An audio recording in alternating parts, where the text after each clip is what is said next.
All of our Gospels were originally anonymous works. They did not have the names of Matthew, Mark, Luke, and John on them. They only put those names on as soon as somebody came across two Gospels and they said, well, this Gospel is different from this one, so what do we call it?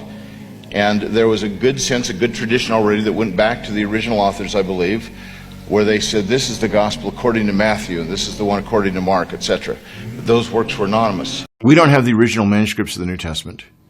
They all disappeared within a century, I'm pretty convinced, by copying and copying and copying. Frequent handling.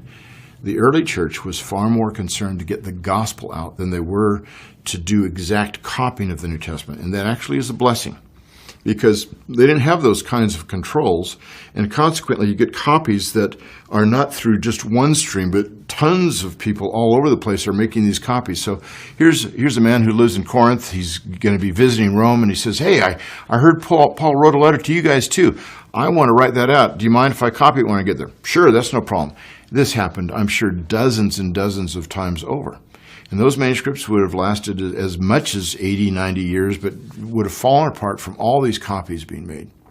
So we don't have the originals. They disappeared. And all the copies that we have disagree with each other at some point.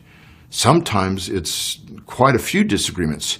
But we have hundreds of thousands of textual variants among our manuscripts. So a question to ask here is, how badly did the scribes corrupt the New Testament? It's absolutely proven that they did. No two manuscripts are alike. So unless one of them is pristine, every single scribe made mistakes. So because the original manuscripts disappeared and because no two copies agree with each other completely, we have to do textual criticism. We can't just rely on one. It's imperfect. So scholars have to reconstruct it on that basis.